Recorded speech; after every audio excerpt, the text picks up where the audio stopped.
Now these are the nations which the Lord left, that he might test Israel by them, that is, all who had not known any of the wars in Canaan. This was only so that the generations of the children of Israel might be taught to know war, at least those who had not formerly known it, namely, 5 lords of the Philistines, all the Canaanites, the Sidonians, and the Hivites who dwelt in Mount Lebanon, from Mount Baal Hermon to the entrance of Hamath.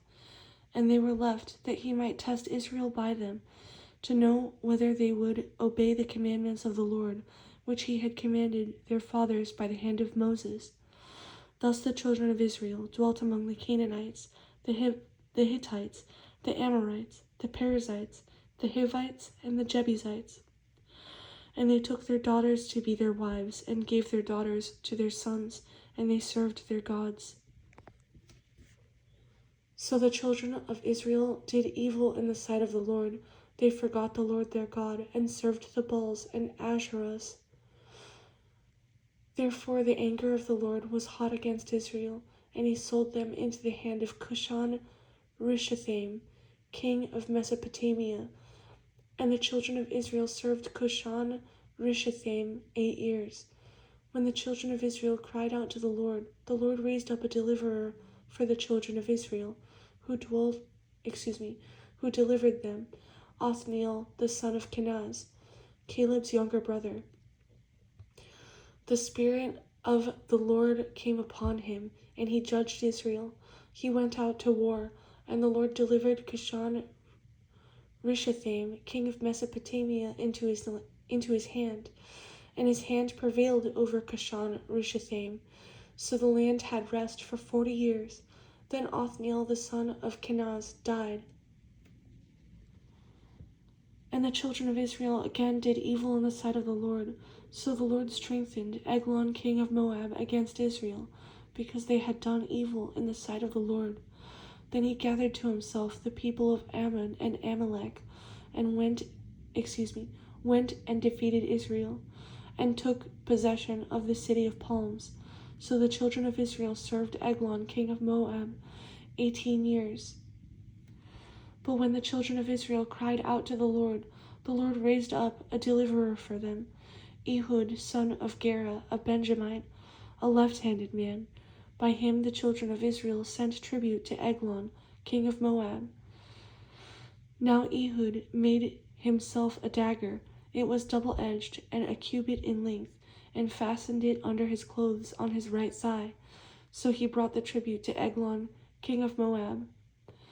Now Eglon was a very fat man, and when he had finished presenting the tribute, he sent away the people who had carried the tribute. But he himself turned back from the stone images that were at Gilgal, and said, I have a secret message for you, O king. He said, keep silence, and all who attended him went out from him. So Ehud came to him. Now he was sitting upstairs in his cool private chamber. Then Ehud said, I have a message from God for you. So he arose from his seat. Then Ehud reached with his left hand, took the dagger from his right thigh, and thrust it into his belly. Even the hilt went in after the blade, and the fat closed over the blade. For he did not draw the dagger out of his belly, and his entrails came out. Then Ehud went out through the porch and shut the doors of the upper room behind him and locked them. When he had gone out, Eglon's servants came to look, and to their surprise the doors of the upper room were locked. So they said, he is probably attending to his needs in the cool chamber. So they waited till they were embarrassed, and still had not opened the doors of the upper room.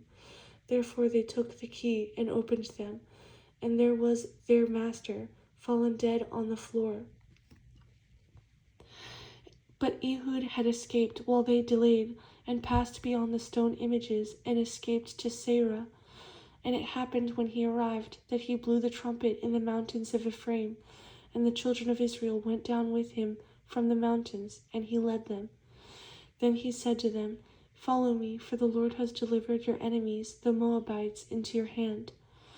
So they went down after him, seized the fords of the Jordan, leading to Moab,